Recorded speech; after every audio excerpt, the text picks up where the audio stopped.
साहब की इतनी हाई इम्पैक्ट आपकी मीटिंग है और आपकी प्रेजेंटेशन वहाँ पे बिल्कुल वही नॉर्मल प्रेजेंटेशन है जो आप एक सादा बंदे को जो है वो दे रहे हैं। मतलब आपके लिए उस क्लाइंट की इतनी अहमियत थी कि आपने 2 महीने लगाए उसे टाइम ढूंढने के लिए, उसका टाइम लेने के लिए, और जब टाइम मिला तो हम जो है वो इम्पैक्ट क्रिएट नहीं कर सके। बल्कि इस तरह के जो बंदे होते हैं ना, जो डिफ़िकल्ट क्लाइंट होते हैं, जिनसे आपको ज़्यादा टाइम नहीं मिल रहा होता, कभी कभार टाइम मिलता है, तो वहाँ पे तो आपको 1 स्टेप अहेड जाना पड़ता है ना। आप ऐसी उधर बात करें और आपका फ़ैन हो जाए वो बंदा, वो अगली दफ़ा आप रब्ता करें वो कहें आ जाएं जी, ठीक, उसे पता हो यार ये बंदा थोड़ा डिफरेंट है बाकियों से। तो उसके लिए क्या होना चाहिए? टेलर मेड प्रेजेंटेशन होनी चाहिए। आपको पता हो उस ऑर्गेनाइजेशन के बारे में, ठीक है। स्पेसिफिकली कॉर्पोरेट्स पे जब हम वर्किंग करते हैं तो आपको ऑर्गेनाइजेशन के स्ट्रक्चर के बारे में, वहाँ पे वो कैसा बिजनेस कर रहे हैं, उनके क्या प्रॉब्लम्स हैं और आप उन प्रॉब्लम्स का क्या सलूशन दे सकते हैं, इस पे सारी आपने पहले वर्किंग की हो। जब वो बंदा आपके काबू आ जाए तो आप अपनी बात सुना दें उसे।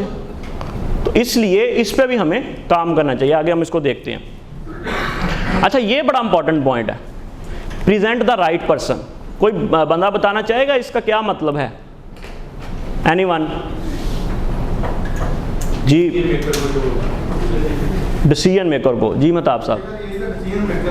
बातचीत कर रहे हैं ना, हमें पता होना चाहिए कि फार्म में कोई मेडिसिन करवाने का जो फैसला लेता है ना वो बंदा, बिल्कुल उसी हिसाब से बात करनी चाहिए। बिल्कुल सही है। किसी भी ऑर्गेनाइजेशन में ना मुख्तलिफ तरह के लोग होते हैं जिनसे लग रहा होता है कि शायद ये डिसीजन मेकर है, या शायद ये, या कुछ लोग शो करवा रहे होते हैं हाँ मैं डिसीजन मेकर हूँ ना, या कुछ लोग ये बताना नहीं चाह रहे होते, वो अपनी हद की इज्जत समझते हैं इसको कि वो ये कह दें कि यार ये ना फलां डॉक्टर साहब है हमारी ऑर्गेनाइजेशन में, तो ऑर्डर आपको उधर से मिलेगा, मेरे पास आप आएँ। अच्छा, कुछ लोग होते हैं वो ये बात कह देते हैं, लेकिन ज़्यादातर यही शो करवाते हैं कि अच्छा आप मिलें सबसे, ताल्लुक़ सबसे रखें, अच्छा रिलेशन रखें, लेकिन साथ इस बंदे को ढूंढें। ये बिल्कुल कि आपको पता होना चाहिए कि यार यहाँ पे जो है ये डिसाइड ये वाला बंदा करता है, ऑनर करता है, डॉक्टर करता है, सुपरवाइज़र करता है, या कोई कंसल्टेंट है इनका जिसकी बात चलती है। तो आप ज़्यादा अपनी जो एनर्जी और टाइम है वो उस बंदे पे लगाएं। अच्छा, आस्क द राइट क्वेश्चंस, ये बड़ा इंपॉर्टेंट है जब हमने नीड एनालिसिस करनी है। तो मैं ये चाहूँगा कि हाफ़ साहब आप कोई चीज़ इसमें ऐड करना चाहेंगे कि हम जब फार्म लेवल पे जो आप वर्किंग करते हैं उसमें अगर आप टीम को बताना चाहें कि किस तरह से हम जो है वो सवालात को पूछ कर जो है वो नीड को असेस कर सकते हैं ना।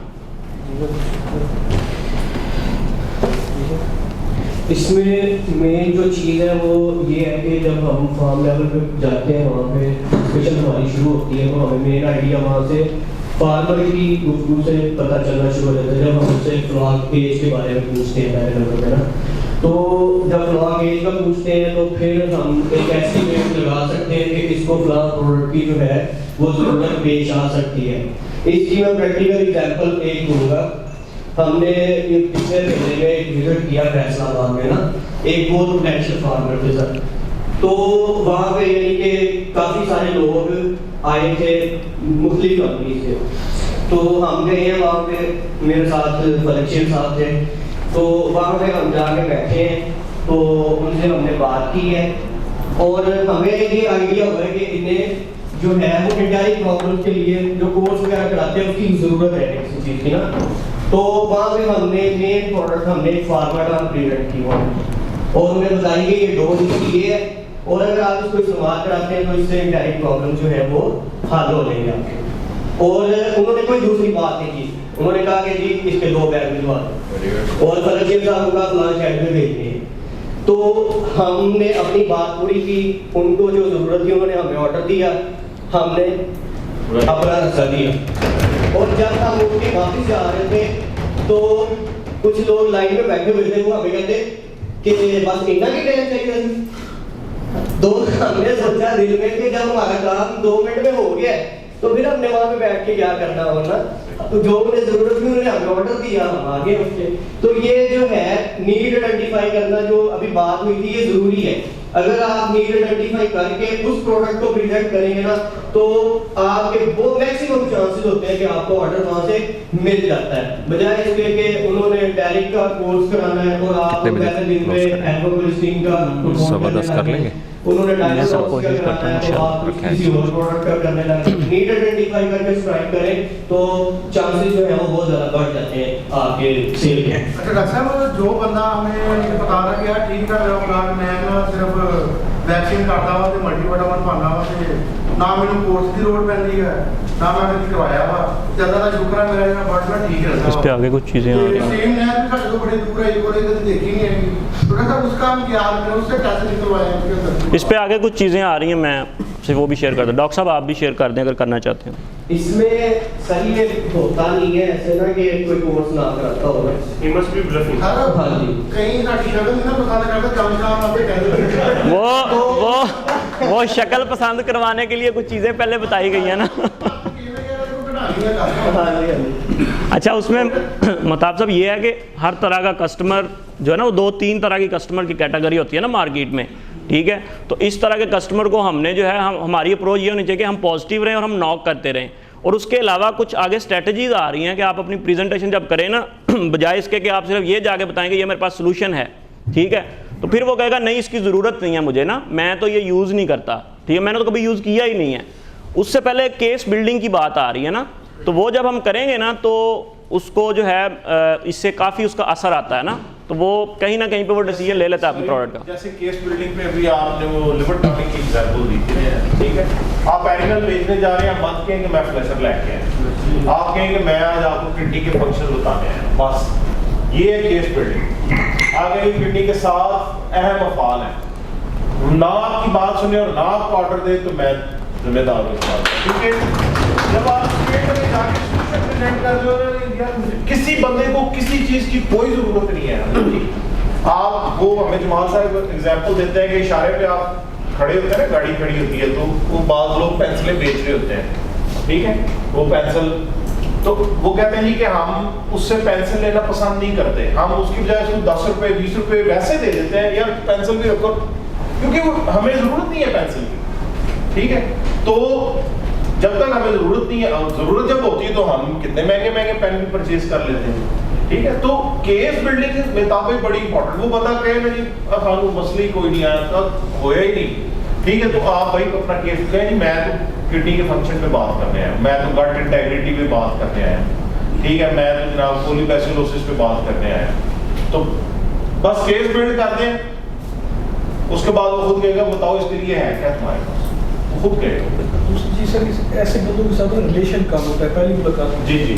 और ऐसे बंदे जब आप एक बहुत ज्यादा शेयर है। यस यस यस, ठीक है। तो हम मतलब ये जो प्रेजेंटेशन की बात हो रही है ना, जैसे डॉक्टर साहब ने टेलर मेड प्रेजेंटेशन की बात की, तो मर्दान में मैं था एक दिन, मेरे साथ बख्तियार साहब थे और एक डॉक्टर साहब के पास हम चले गए।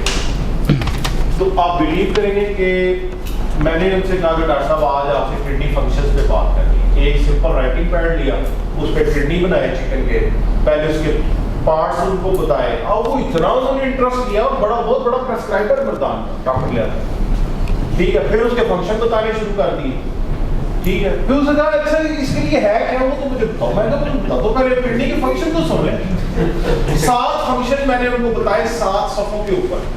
अच्छा अब इसके लिए है क्या, मैं कहा सर वो भी बताओ, वो भी बताओ। फिर मैंने वो जो प्रेजेंटेशन दी थी उसको, यानी लैपटॉप पे नहीं थी वो प्रेजेंटेशन, सिंपल पेपर के ऊपर थी पेंसिल के साथ, ठीक है। फिर हमने एनिमल को उनके आगे रखा कि अच्छा जी ये जो मैंने फंक्शंस बताए हैं, उन 7 फंक्शंस को हल करने के लिए, जो सपोर्ट करने के लिए ये चीज़ आप इसका लिटरेचर दो। मैंने लिटरेचर भी देते, लिटरेचर सबसे आखिर पे आना, ठीक है। तो ये होती है आपकी वो कंटेंट और वो जो डिलीवरी की बात होती है, ठीक है ना। तो केस बिल्ड करना बड़ा जरूरी है। बहुत शुक्रिया सर। अच्छा, जो नीड असेसमेंट है ना, उसमें एक तो हम क्वेश्चंस आस्क करें, दूसरा कुछ चीज़ें हमें मार्केट से भी पता चल रही होती हैं, कुछ फार्म पे क्या प्रॉब्लम चल रही है या इस फार्मर को आजकल क्या प्रॉब्लम है, तो हम उस तरह से अपने आप को ज़हनी तौर पे तैयार करके जाएं। और तीसरा जो नीड असेसमेंट में सबसे इम्पॉर्टेंट एक जो पॉइंट है, जो मैंने प्रैक्टिकली भी ये देखा कि जो आपकी लिसनिंग है ना, ये बहुत इंपॉर्टेंट होनी चाहिए। आप फार्मर से बात कर रहे हैं, अगर उसे कोई प्रॉब्लम है ना और वो नहीं भी बताना चाह रहा आपको, वो उसकी बातों बातों में से कोई उसकी चीज़ आपको निकल आएगी। बिटवीन द लाइन कुछ मैसेज होता है। मैं उसकी एक एग्जांपल ये देता हूँ।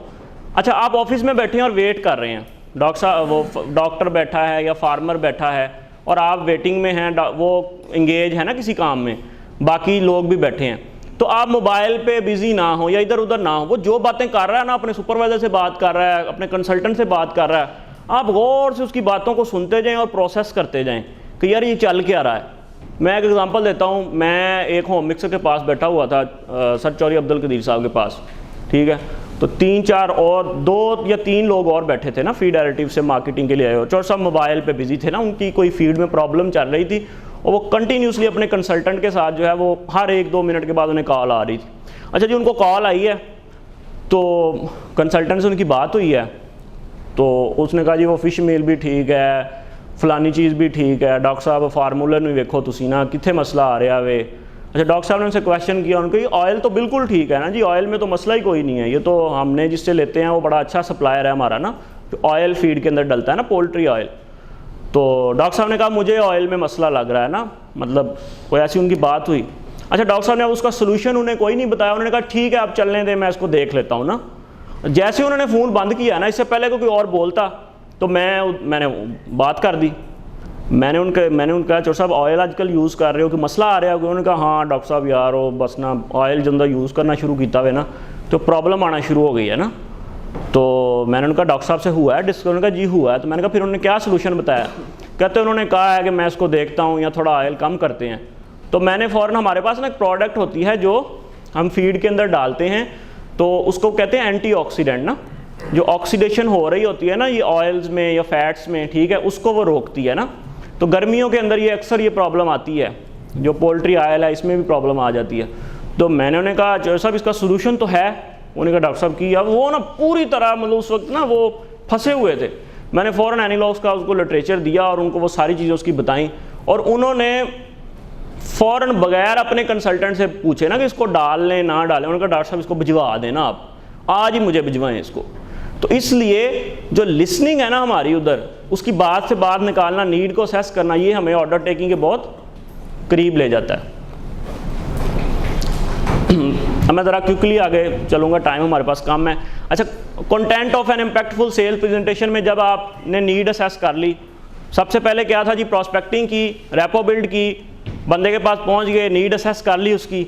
अब वो मरहला आ गया कि आपने अपनी प्रोडक्ट प्रेजेंटेशन शुरू कर देनी। लेकिन वो जैसे मैंने पहले बताया, सर ने भी अभी एरिनल की एग्जांपल दी कि जाते ही एरिनल का लिटरेचर निकाल के, और उससे भी पहला स्टेप किया होता है, अभी हम प्रोडक्ट का नाम लेते हैं और कस्टमर कहता है एक किन्ने दी है,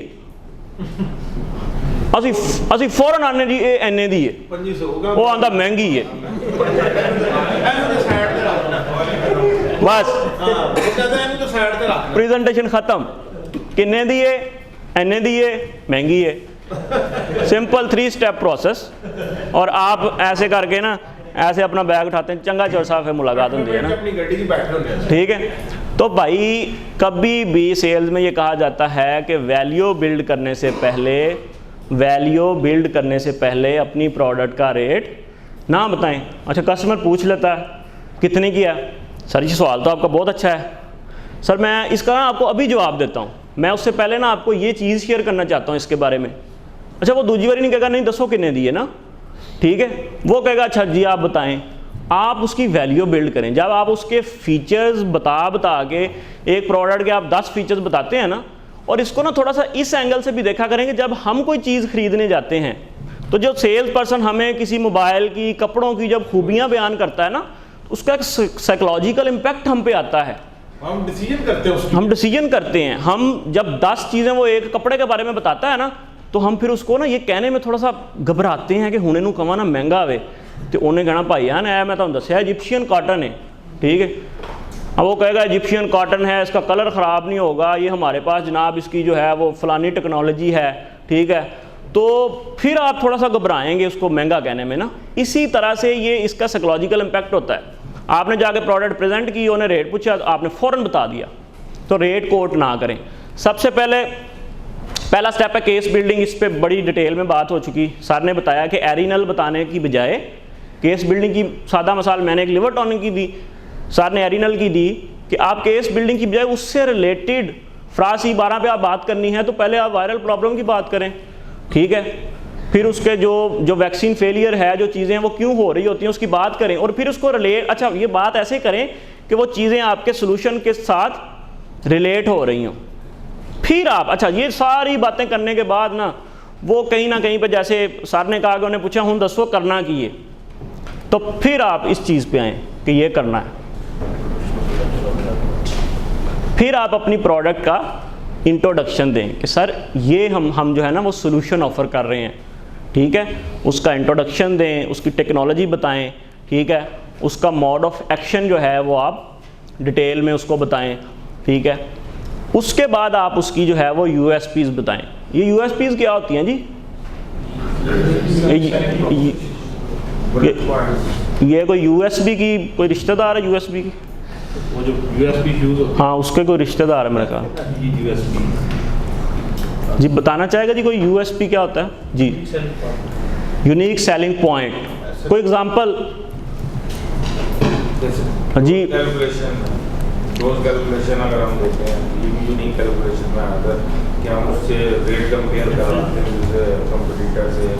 बिल्कुल ठीक है, आपकी प्रोडक्ट की डोज कम है, और मशीद साहब जो मतलब कहना चाह रहे हैं कि अगर मार्केट में कुछ प्रोडक्ट्स अवेलेबल हैं और आपकी प्रोडक्ट की उसमें डोज कम है तो ये आपका एक यूनिक सेलिंग पॉइंट है। जी इमरान साहब। सेलिंग पॉइंट्स पीओडीज हो सकते हैं, पॉइंट्स ऑफ डिफरेंस, कुछ पीओपीज होते हैं, पॉइंट्स ऑफ पैरिटीज, जैसे फॉस्फोमैक्स है, सबके पास फॉस्फोमाइसिन है, ओके, और हमारा पॉइंट्स ऑफ डिफरेंस ये हो सकता है कि हमारी प्रोडक्ट में जो उसको किया गया है एनकैप्सुलेशन या उसे वो नैनो टेक्नोलॉजी के साथ, इस तरह की टेक्नोलॉजी हमारा ये डिफरेंस हो सकता है। बिल्कुल सही है, उसमें कोई बेस ऐसी यूज़ की गई है, कोई कैरियर ऐसा यूज़ किया गया जी?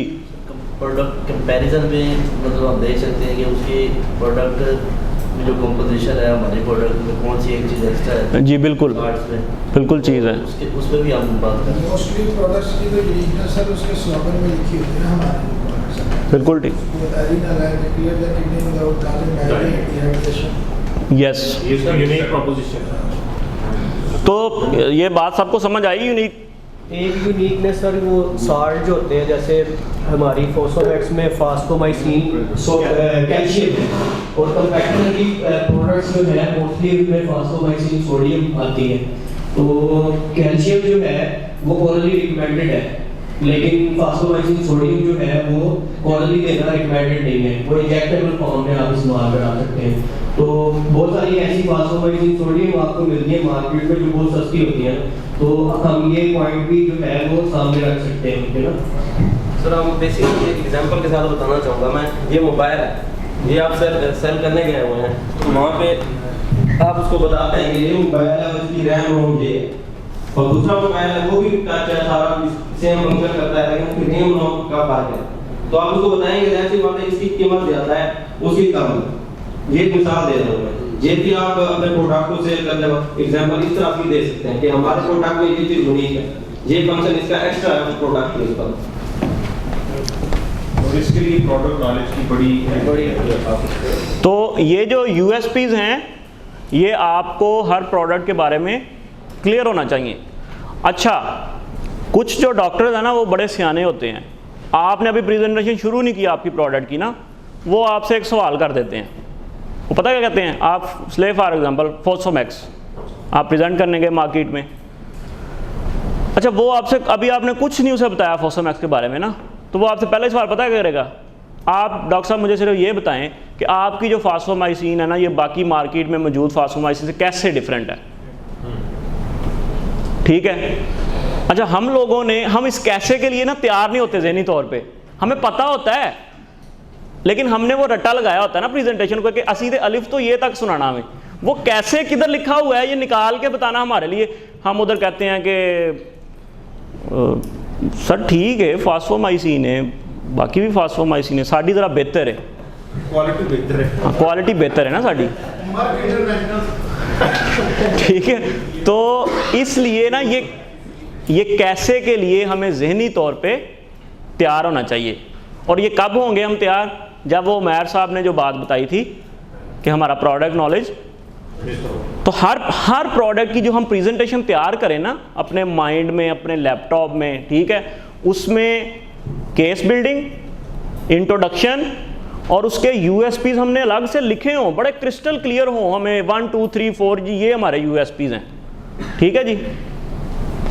ये सर हमारे उसमें मेरा ख्याल ऐड है, उसके अंदर लिटरेचर पढ़ो, उसमें ये ऐड नहीं है, मेरा ख्याल इसको ऐड कर लेना चाहिए हमें यूएसपीज को जी। 10 पॉइंट्स है, 10 points, yes 10 points from literature, और उसमें थोड़ा सा यूएसपी का भी जिक्र होना चाहिए ना, बिल्कुल ठीक है और इसमें एक जी। बात आपसे है कि प्रोडक्ट नॉलेज की बात हुई, क्या हमें सिर्फ अपनी प्रोडक्ट का नॉलेज ही होना चाहिए कि हमें कंपेटिटर प्रोडक्ट का नॉलेज भी नहीं होना चाहिए, बिल्कुल होना चाहिए। कंपैरिजन फिर तैयार comparison करवाते हम बना हैं, सकेंगे ना। हम कंपैरिजन तैयार भी करवाते हैं लोगों से, बिल्कुल। और वो इसीलिए करवाते हैं कि भाई आपको अपने कंपैटिटर का पता होना चाहिए, नो योर कंपैटिटर। ये इस पर भी सर आगे बात आ रही है।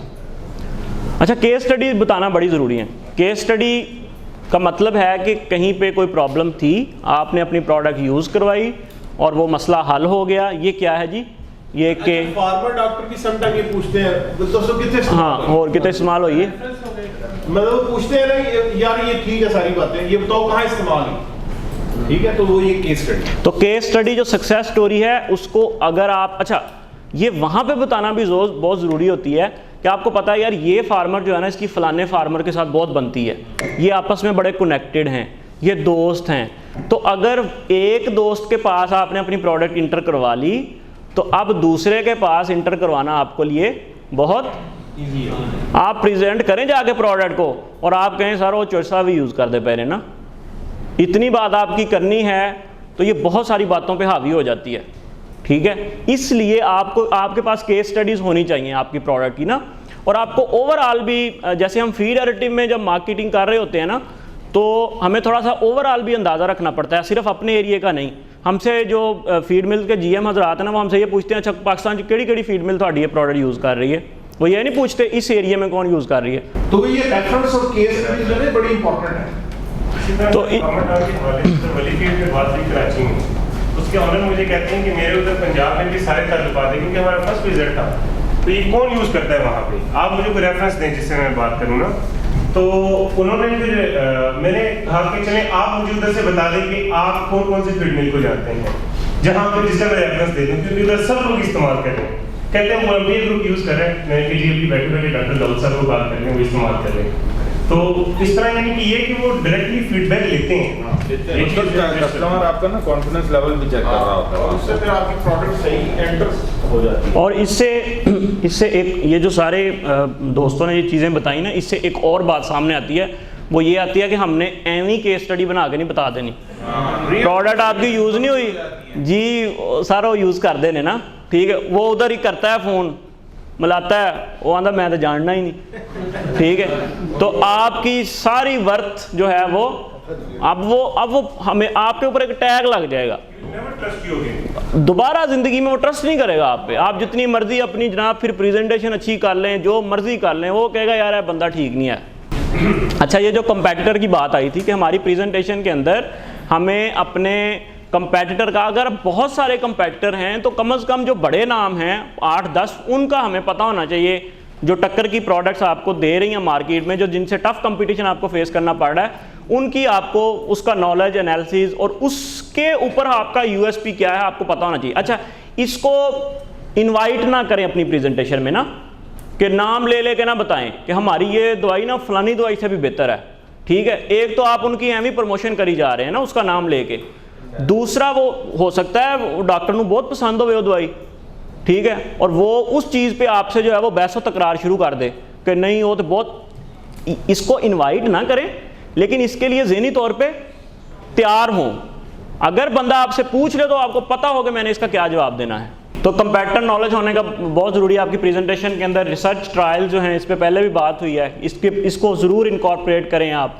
थर्ड पार्टी एविडेंस जो हैं इस पे कल बात हो चुकी है, मेरा ख्याल है थर्ड पार्टी एविडेंस सबको क्लियर है। सादा लफ्ज़ों में आपकी प्रोडक्ट के बारे में हर वो बात जो कोई तीसरा बंदा कह रहा है वो थर्ड पार्टी एविडेंस है, ठीक है। एक तो है ना आप अपनी प्रोडक्ट की तारीफ़ें कर रहे हैं, और एक ये है कि किसी बुक के अंदर, किसी रिसर्च ट्रायल के अंदर, किसी पेपर के अंदर वो पब्लिश है, तो उसको आप ज़रूर अपनी प्रेजेंटेशन के अंदर कोट करें। ROI बहुत बताना बड़ा ज़रूरी है ना, कि ये रिटर्न ऑन इन्वेस्टमेंट क्या है ना इस प्रोडक्ट का, ठीक है, ये आपको क्लियर होना चाहिए। और जब ये सारी चीज़ें हम बता देते हैं तो डेफिनेटली कुछ ना कुछ क्वेश्चंस, कुछ ऑब्जेक्शंस आपकी प्रोडक्ट पे आते हैं, तो उसकी हैंडलिंग के लिए आपको तैयार होना चाहिए। उसकी हैंडलिंग क्या है, पहले तो आपकी पॉजिटिव अप्रोच होनी चाहिए। पॉजिटिव अप्रोच से मुराद ये है कि आप जो है ना, आपने प्रॉस्पेक्ट कोई भी बात करता है तो आपने उससे खफा नहीं होना, उस पर गुस्से में नहीं आना और उस पर बहस व तकरार में नहीं जाना, ठीक है। आपने बड़ा पोलाइटली उसको आंसर करना है। अगर आपको जवाब नहीं आता तो कोई मसला नहीं, आप फ़ौरन अपनी डायरी निकालें। इसका बड़ा अच्छा इंप्रेशन है, सर मैं ये क्वेश्चन आपका नोट कर रहा हूँ, मैं अपने सीनियर से या मैं अपनी प्रिंसिपल कंपनी से या मैं अपने TCM से इसके बारे में कंसल्ट करके आपको आगाह करूँगा, और उसको फिर बताएं।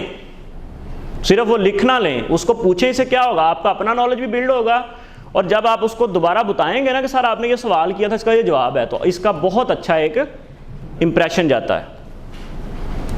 अच्छा, ये सबसे इंपॉर्टेंट स्टेप है। Lastly, believe in your product. जनाब प्रेजेंटेशन बहुत अच्छी है, personal presentation, suited booted, detailing bag, ठीक है, प्रेजेंटेशन भी तैयार कर ली, जो बेचने जा रहे हैं ना उस पर खुद ही यकीन नहीं है, पता नहीं ठीक है कि नहीं कंपनी ने बना देती है, पता नहीं मेरा ख्याल काम शायद कर दी है, वो तो कह रहे थे नहीं कर दी। जब इस अप्रोच के साथ जाएंगे, मतलब सेल्स में कहा जाता है कि selling is nothing is a transfer of enthusiasm, कि आप अपनी प्रोडक्ट के बारे में कितने पुरजोश हैं ये आपने ट्रांसफ़र करना है अगले बंदे को और आपको ऑर्डर मिल जाएगा जी। अच्छा, ये बहुत इंपॉर्टेंट पॉइंट है कि आपको अगर कोई बंदा ऑब्जेक्ट करता है आपकी प्रोडक्ट पे तो आप चुप ना हो जाए ना, उसको थोड़ा सा आप अच्छे तरीके के साथ क्वेश्चन पूछ के तो उसको आप जो वो सारा सिनेरियो है उसको समझने की कोशिश करें और उसका सोल्यूशन ऑफर करें ना, तो इससे क्या होता है कि वो आपकी प्रोडक्ट को दोबारा ऑर्डर में। अच्छा, कई दफ़ा रेट कम करवाने पे भी जो क्लाइंट है वो आपको कह रहा होता है नहीं ठीक है चलाई ये आए ना रिजल्ट, बस ठीक सर कैसे ठीक है बस देखते हैं, मतलब वो चाह रहा होता है कि कवे यार इन्हें 50 रुपये छिड़ाने ना, टाइम कम है हमारे पास। तो बिलीव अपनी प्रोडक्ट के ऊपर आपको होना चाहिए। आखिरी स्टेप क्लोजिंग है, तो आप क्लोजिंग ज़रूर करें ना, सारी बात आपने सुना दी। अच्छा जी, अस्सलाम वालेकुम, ठीक है, आप पूछें सर आपको कितना भिजवा दें फिर, ठीक है। और इस पे ना कुछ चीज़ें जो हैं वो सदाम साहब की बहुत अच्छी पढ़ी हैं, मिर्ज़ा साहब की भी कुछ इस पे चीज़ें पढ़ी हैं, तो मैं चाहूँगा, अभी हमारे पास टाइम बहुत शॉर्ट है, हम क्लोजिंग की बहुत सारी टेक्निक्स हैं, आप लोग वैसे सुन के आए होंगे वीडियोस, मुझे उम्मीद है ना, क्योंकि वो सवालों के जवाब भी आपने लिखने थे, तो बताने की ज़रूरत तो नहीं है, तो बाकी अगर नहीं भी सुनी तो उसको दोबारा सुन लिया जाए। अच्छा जी, डिलीवरी में कुछ चीज़ें हैं वो मैं आपसे क्विकली ज़रा शेयर कर लेता हूँ। ये कम्युनिकेशन के अंदर जो है आपकी जो 100% जो कम्युनिकेशन है उसमें आपके विजुअल्स का, वोकल का और वर्बल का कितना रोल होता है। 55% आपके विजुअल का रोल है, आप कैसे दिख रहे हैं, कैसे अपने आप को प्रेजेंट कर रहे हैं, इसका 55% रोल है, ठीक है। और आपका जो वोकल है उसका 38% रोल है, ठीक है। आपकी जो बॉडी लैंग्वेज है, जैसे आप चीज़ों को कर रहे हैं, कैसे आपकी सारी बॉडी लैंग्वेज उसमें 30% आ जाती है। और आपका जो वर्बल मैसेज है उसका 7% रोल है। तो अगर आपको बहुत अच्छे से अपना कंटेंट पता है, आपका प्रोडक्ट नॉलेज बहुत स्ट्रॉन्ग है, लेकिन आपको डिलीवर करना नहीं आ रहा, तो फिर भी आपका इम्पैक्ट जो आप क्रिएट करना उसमें थोड़ी कमी आ सकती है। तो इसमें आप एक तो हमेशा जब किसी रूम में इंटर हों, ठीक है, अगर तो एक नॉर्म भी उधर बना हुआ है ना कि जड़ा आया अंदर, लेकिन आप देखिए ये भी एक डिफरेंस है, आप ना वैसे जाएं, आप नॉक करके जाएं, ठीक है, नॉक करके जाएं, हैंडशेक आप अच्छे तरीके से गर्मजोशी से जो है वो हाथ मिलाएं, ठीक है, और ऐसे हाथ मिलाएंगे अगले का अगली बार आपसे हाथ मिलाने को दिल करे ना। स्माइल होनी चाहिए आपके फेस पे। अच्छा, पूरी प्रेजेंटेशन के दौरान जो सबसे जो 80-20 है ना इसका, वो है आपका आई कॉन्टैक्ट, कि आपका आई कॉन्टैक्ट मेंटेन रहे आपने जो प्रॉस्पेक्ट के साथ, ये ना हो बात आप कर रहे हैं और आप देख इधर रहे हैं या इधर रहे हैं, ठीक है। अच्छा, कुछ लोगों को होता है कि उनको आई कॉन्टैक्ट मेंटेन करने में ना थोड़ी सी डिफ़िकल्टी होती है, वो कहते हैं यार मैं ज़्यादा देर दूसरे के चेहरे की तरफ देख नहीं सकता, ठीक है। तो उसका एक आसान फार्मूला है, वो ये है कि आप अगले की आंखों में मत देखें, आप उसके माथे पे देखते रहें। आपको ये बिल्कुल नहीं लगेगा कि मुझे आई कांटेक्ट करने में मसला, आपने उसकी आंखों में बिल्कुल नहीं देखना, उसे यही लगेगा ये बंदा मेरी तरफ देख रहा है, लेकिन आपने उसके माथे पे देखते रहना है और बात करते जाना है। और अगर माथा जो है वो चमकदार हो आखिर में ध्यान ही नहीं। तो ये चीज़ है। चले अच्छा, उसके बाद जो है हैंड्स की पोजीशन, ये भी बड़ी इंपॉर्टेंट है। जब हमें ये नहीं ना पता हैंड्स हाथों की पोजीशन क्या होनी चाहिए, तो फिर हाथ जो हैं वो हमारे बाकी चीज़ों में एंगेज हो जाते हैं ना। इवन हमें थोड़ी सी कहीं पे स्पीकिंग में भी आना पड़ता है ना, तो हम लोग क्या करते हैं कि हम बात कर रहे हैं, अच्छा ये जो चीज़ है ना ये आपकी नर्वसनेस शो करती है, और ये कोई अच्छा गेस्चर भी नहीं है। या कुछ लोग जेबों में हाथ डाल लेते हैं और वो बात कर रहे हैं, ये मतलब इट्स नॉट गुड ना, कि आप प्रेजेंटेशन दे रहे हैं, पब्लिक स्पीकिंग में है या सेल्स प्रेजेंटेशन है, तो आपके जो हाथ हैं उनको एक उसकी बात, अच्छा जब आपके हाथ इंगेज प्रॉपर नहीं होंगे तो फिर या आप मोबाइल यूज़ करेंगे या बाकी सारे ये काम करेंगे ना। तो उसमें ये एंगेला मर्केल जो है ये बेसिकली जर्मनी की जो है वो रह चुकी है चांसलर।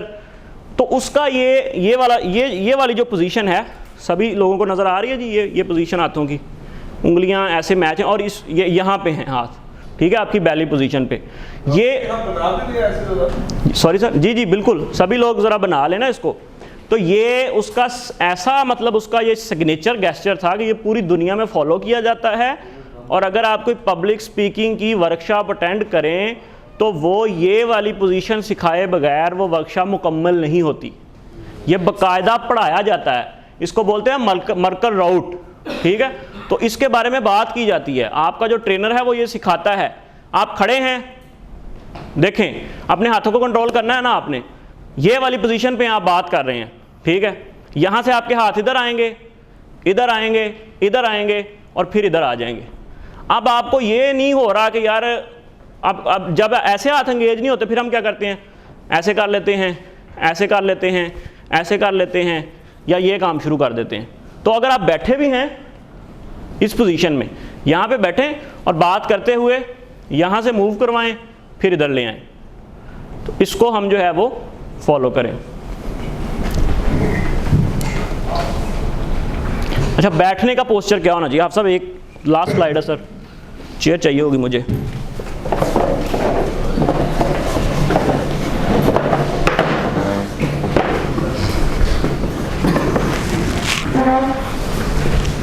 और सुनाओ सर, क्या हाल चाल है? बैठते हैं ना लोग ऐसे, ठीक है। तो यार ये कोई तरीका नहीं है बैठने का, इसका ये दो चीज़ें शो कर रहा है ना ये तरीका। एक तो ये शो कर रहा है कि मेरी तरबियत क्या है, और दूसरा ये शो कर रहा है कि मैं अगले बंदे को रिस्पेक्ट कितनी दे रहा हूँ, ठीक है। या दूसरा तरीका ये हो सकता है कि टांगें बिल्कुल सीधी करके ऐसे करके बैठ जाना, ठीक है। और सुनो यार, आपकी किसी के साथ कितनी फ्रैंकनेस भी है ना, फिर भी आप प्रोफेशनल तरीके से बैठेंगे, ठीक है। और कोशिश करें कि आप इस पोजीशन पे ना ही जाएं ना, कोशिश करें। अच्छा, कुछ लोग जो थोड़े से जो हैं वो जिनका वेट ज़्यादा होता है या बल्कि होते हैं, वो जब ऐसे करके बैठते हैं ना, तो उनका ये वाला ये घुटना है और ये चीज़ है ना, ये अगले बंदे के जो टेबल से ऊपर आ रहा होता है। तो कोशिश करें अगर ऐसे करके बैठना भी है तो इसको थोड़ा क्लोज करके ऐसे बैठें कि वो चीज़ उसके टेबल से ऊपर ना आ जाए। पहली तो बात, ऐसे बैठे ना, कोशिश करें। सबसे अच्छा तरीका क्या है बैठने का, वो ये है, आपके ये दोनों जो लेग्स हैं बिल्कुल ये स्ट्रेट लैंडेड पोजीशन में हो, पाँव आपके बिल्कुल ऐसे हो ना, ठीक है। मैं इसको, अच्छा बिल्कुल स्ट्रेट, आपकी जो कमर है वो बिल्कुल ऐसे स्ट्रेट हो, जैसे कहते हैं ना आर्मी में बैठते हैं, लेकिन ऐसे भी नहीं बैठ जाना, पता लगा बर्फ से लग गया। ईजी होके बैठे ना, उस पोजीशन को कैरी करना सीखें। आप देखें जी, मैं ऐसे बैठा हूँ, मैं एक बंदे को प्रेजेंटेशन देने लगा हूँ और मेरे हाथ किधर हैं, इधर हैं, ठीक है। मर्केल राउट पोजीशन में हूँ, कमर मेरी बिल्कुल सीधी है, ऐसे बैठ के देखिएगा, आपकी बॉडी का जो कॉन्फिडेंस है ना, आपका कॉन्फिडेंस लेवल इधर चला जाएगा। आप अगर स्ट्रेस भी फील कर रहे हैं ना, आप ऐसे बैठ के देखें। इसकी पूरी एक साइकोलॉजी है, ये ऐसे ही नहीं है सिग्नेचर गेस्चर। साइकोलॉजी इसमें ये कहती है कि आपकी जो पूरी बॉडी है वो अलाइन हो जाती है इस गेस्चर के साथ। तो आप ऐसे बैठें और यहाँ से आप बात करना शुरू करें, आप यहाँ से आप प्रेजेंटेशन दे रहे हैं, बात कर रहे हैं, ऐसे जैसे पासपोर्ट साइज तस्वीर बनाते हुए नहीं बैठते, ऐसे ये चीज ध्यान में रखें कि पासपोर्ट साइज नहीं वो सांस भी आपने मतलब इसको ईजी हो गया। आप अगले को ये ना लगे कि आप बनावटी हो के इस वक्त बैठे हुए हैं ना, अगले को ये भी मैसेज नहीं जाना चाहिए। तो इस तरह से आपने अपनी जो है वो पोजीशन करनी है। तो साहब इसमें क्वेश्चन है, बाद दफा ना हम टेबल पे सामने बैठते हैं तो हम इस तरफ बैठ जाते हैं ना ऐसे, तो ये पोजीशन कैसी है? ये पोजीशन ठीक नहीं है ना। आपने अगर ज़्यादा से अच्छा, एक और चीज़ इसमें आ गई, मुझे टेबल वाली बात से याद आ गई कि हम जाते हैं जी क्लाइंट के पास जाते हैं, ये हमारा वॉलेट है, मोबाइल, 2 मोबाइल हैं, एक नहीं है, ठीक है, गाड़ी की चाबी है, अस्सलाम वालेकुम सर क्या हाल चाल है, ऐसे करके रखा और ऐसे करके बैठ गए। भाईजान तुहाडे को आईफोन है, उन्होंने अपनी जेब च रखो, ठीक है। मुझे सर लिटरली मुझे एक डॉक्टर साहब ने, वो एक इधर तो मैं नाम नहीं लूँगा, एक जीएम है वो एक बहुत अच्छे ग्रुप के, ठीक है, उन्होंने मुझे एक कंपनी के बारे में अपने रिमार्क्स दिए। उन्होंने कहा यार उसका बंदा जब मेरे पास आके बैठता है मुझे चिढ़ आती है। मैंने कहा सर क्या हुआ? कहते यार वो आते हैं गाड़ी की चाबी, आईफोन, मोबाइल ऐसे करके बैठ जाते हैं, ऐसे करके, मतलब वो पता नहीं अपने आप को क्या शो करवाना चाहते हैं। ये बात मुझे एक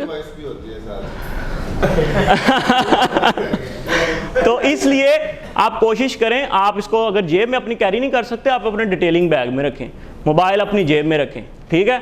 उस वक्त उधर कोई चीज़ नहीं होनी चाहिए। उसके टेबल पे जब आपकी चीज़ अगर जाए तो आपका लिटरेचर जाए या आपका लैपटॉप जाए, ठीक है जी। तो मैं उम्मीद करता हूँ कि मैं अपने इस टॉपिक के साथ जो है